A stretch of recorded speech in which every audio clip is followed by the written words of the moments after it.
আমি একবার বেড়াতে গেলাম আমার শ্বশুর বাড়িতে। আমি অবশ্য শ্বশুর বাড়িতে একদিন থেকে দুদিন, এর বেশি আর কখনোই থাকি না। কিন্তু সেবার আমি বেশ অনেক দিন থাকলাম।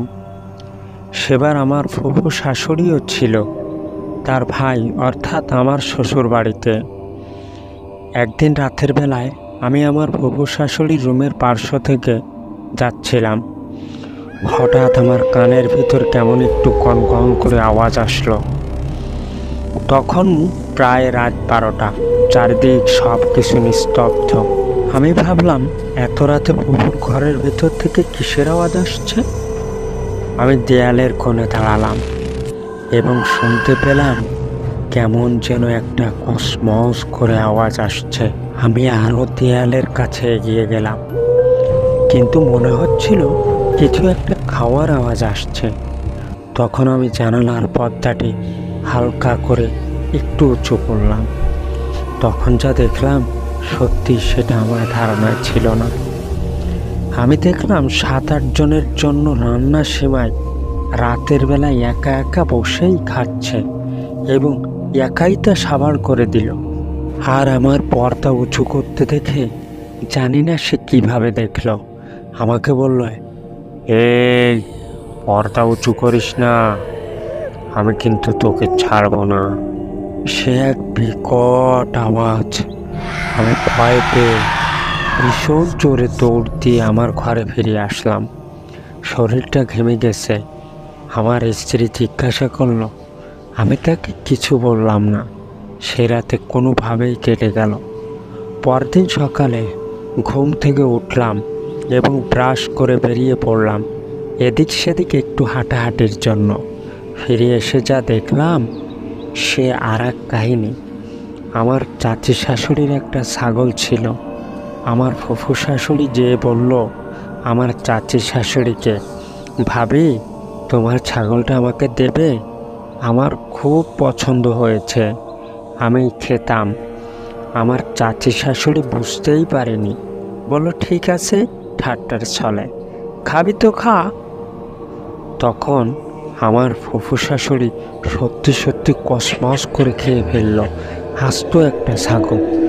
আমরা হাঁ করে শুধু তাকিয়ে দেখতে থাকলাম। এটা কি রে, এ কি মানুষ না রাক্ষস?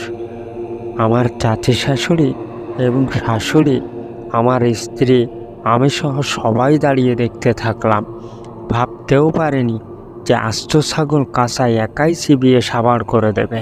আমার ফুফু শাশুড়ির মুখের দু কিনারা দিয়ে বেয়ে আসছে রক্তের নালা।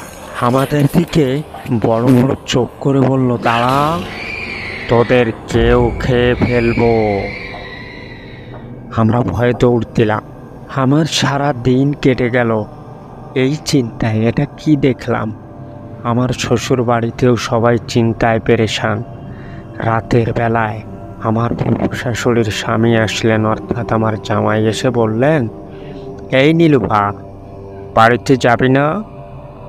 তখন আমার ফুফু শাশুড়ি কর্কশ স্বরে বলল, কোথায় আমার বাড়ি? আমি আমার বাড়িতেই আছি।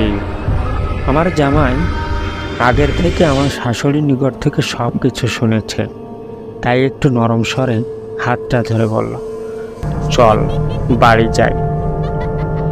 তখন আমার ফুফু শাশুড়ি হাত দুখানা উঁচু করে চিপ্পাটিকে লম্বা করে দিল, তা প্রায় 1 হাত লম্বা করে দিয়ে বলল, এই, আমি যাব না, তুই যা এখান থেকে।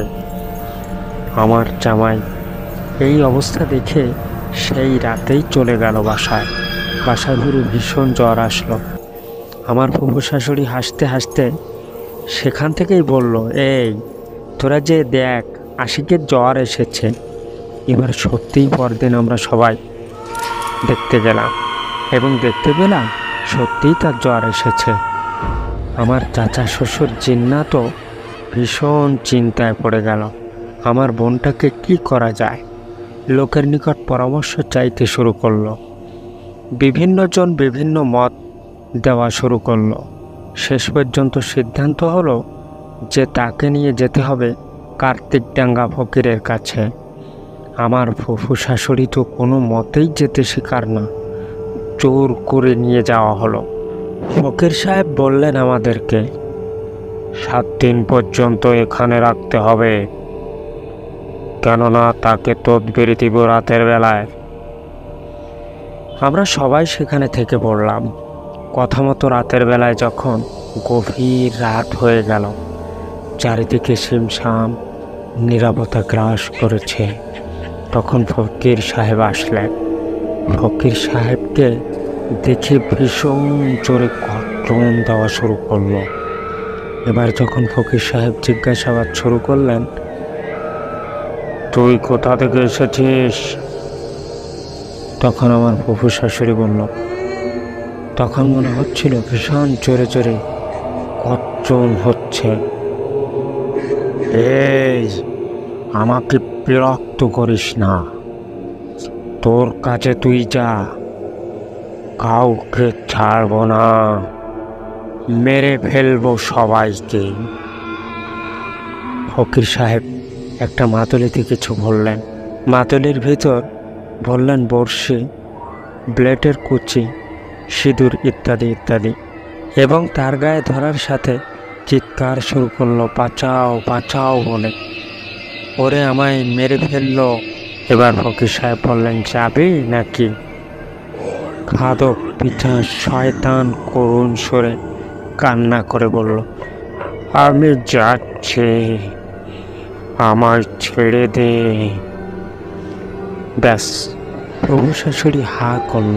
দেখতে পেলাম হঠাৎ মুখের ভিতর থেকে কালো ধোঁয়া বেরিয়ে এলো এবং বিশাল গর্জন দিয়ে হাসতে হাসতে বলল, আমি আবার ফিরে আসব, কাউকে ছাড়ব না, সবাইকে মেরে ফেলব বলে অট্ট হাসি দিতে দিতে উড়াল দিল। ফকির সাহেব বললেন, এখানে 7 দিন থাকতে হবে তার নিরাপত্তার জন্য, কারণ এই 7 দিনের ভিতরে তার ফিরে আসার সুযোগ থাকবে, তাই যাতে আসতে না পারে এজন্য এখানেই 7 দিন কাটাতে হবে। 7 দিন আমরা সেখানেই কাটালাম, কিন্তু সে পিশাচ আর আসলো না। তাই 7 দিনের মাথায় আর দেরি না করে নিশ্চিন্ত হয়ে বাসায় ফিরলাম। তারপর আর কখনোই ওই পিশাচ আসেনি।